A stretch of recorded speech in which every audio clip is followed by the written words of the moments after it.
Indonésia, uma campanha eleitoral ressuscitou um ditador já morto com uso de inteligência artificial.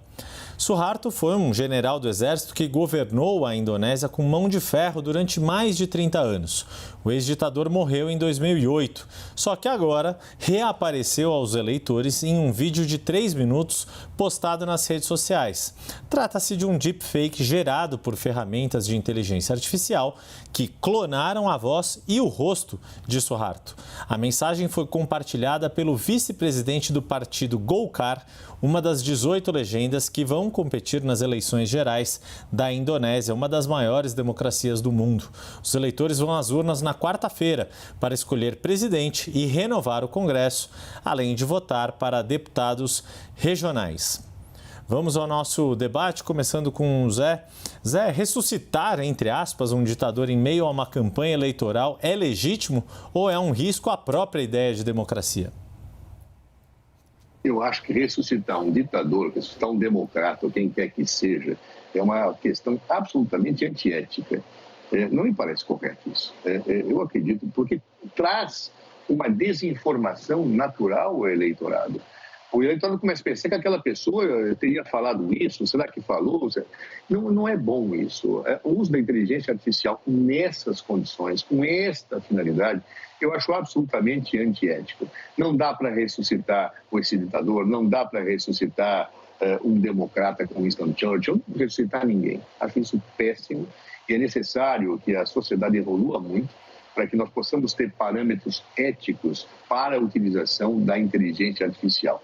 Nesse caso, é um parâmetro ético democrático, ou seja, a democracia não pode permitir esse tipo de, abre aspas, farsa, né, em relação a pessoas. É até um ultraje à memória de quem já foi morto, pouco importante se é um ditador, se é um democrata. Acho isso, assim, lamentável, você colocar na palavra de pessoas que não disseram e após a sua morte certas ideias que até podemos presumir que pudessem ser suas, mas que ele não está vivo para testar. É algo absolutamente deplorável. Caio Coppola, ressuscitar um ditador em meio a uma campanha eleitoral é legítimo ou pode configurar um risco à própria ideia de democracia?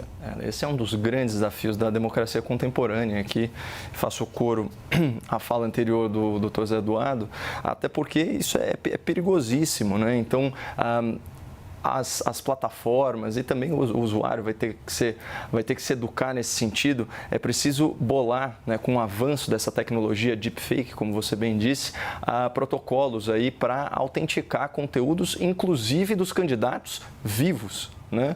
Porque, afinal de contas, está cada vez mais fácil você manipular a imagem, inclusive manipular a voz, né? A gente está falando uma questão de áudio e imagem.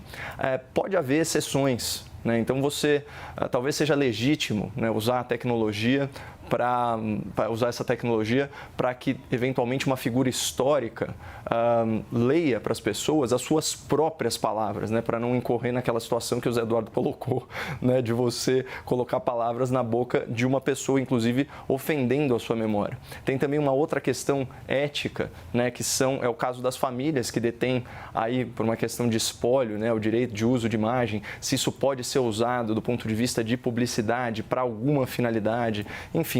É uma questão muito interessante, a gente está falando aí das fronteiras do direito moderno, mas certamente nesse caso específico foi ultrapassada aí uma barreira ética, exceto se a imagem, a meu ver, foi utilizada para reproduzir palavras do próprio falecido. Talvez aí a gente encontrasse alguma justificativa moralmente não reprovável.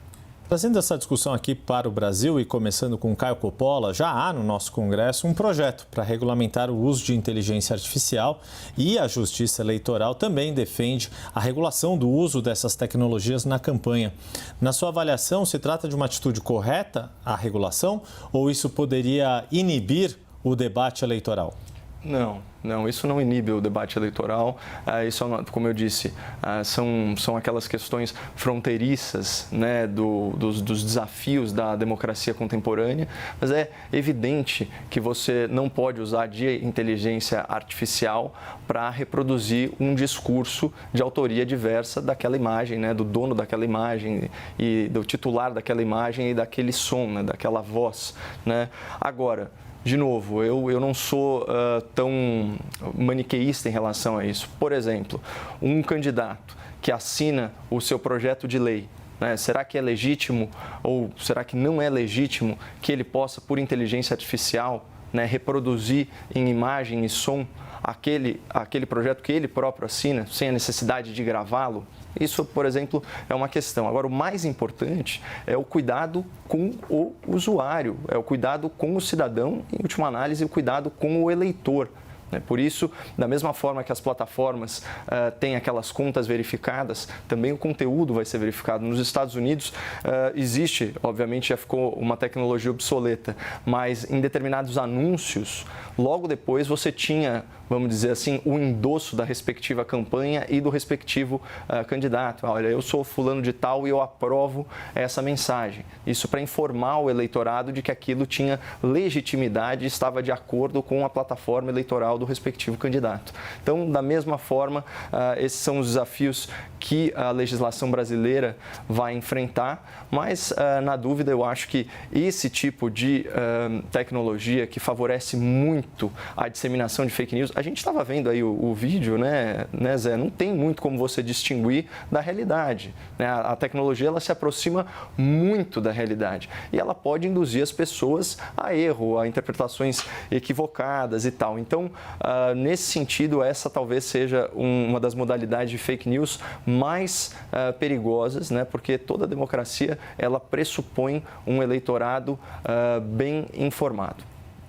Zé Eduardo, a mesma pergunta. Já há no Congresso brasileiro um projeto para regulamentar o uso de inteligência artificial e a própria Justiça Eleitoral defende regulação do uso dessas tecnologias nas campanhas.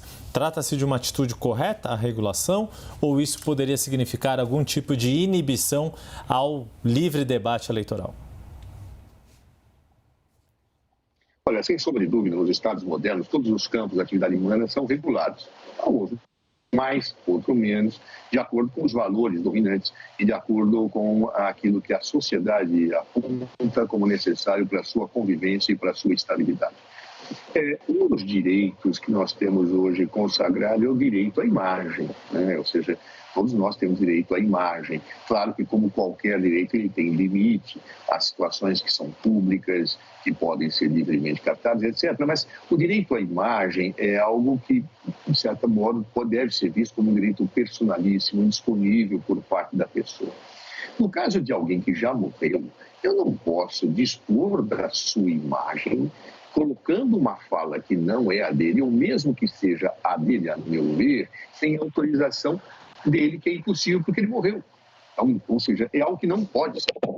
Isso tem que ser efetivamente regulado, proibido, punido, caso seja feito. Me parece isso muito claro. É óbvio que haverá zonas cinzentas, haverá zonas em que a regulação talvez não consiga encontrar o caminho da boa interpretação, porque é assim da vida. Né? Ou seja, não há nenhuma regra que não comporte zonas cinzentas, que comportem interpretações, e por isso os juízes são seres humanos e não são robôs que fazem aplicações automáticas de tudo. Mas regular isto, estabelecendo campos claros de proteção a direitos fundamentais, inclusive de pessoas falecidas, é de fundamental importância. Nem mesmo seus herdeiros têm o direito a dispor desta imagem, desta forma como foi feito, porque nós não sabemos o que pensaria esta pessoa se tivesse vivido até os dias atuais, se manteria a sua opinião, se não manteria, como é que analisaria, como é que construiria a sua compreensão da realidade dos tempos atuais.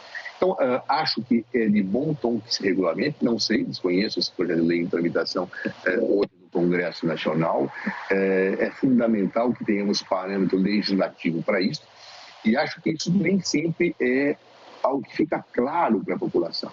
porque muitas vezes esses limites se confundem com liberdade de manifestação, com liberdade de expressão. A liberdade de manifestação e de expressão tem limites e cabe sim à lei dar esses contornos sem suprimir a liberdade de expressão e sem suprimir a liberdade de manifestação. Esses são os desafios de uma nova era, como disse o Caio, e que eu espero que nós tenhamos o amadurecimento necessário para sermos equilibrados para equacionar esse problema antes que ele se generalize em situações éticas não humanas gravíssimas.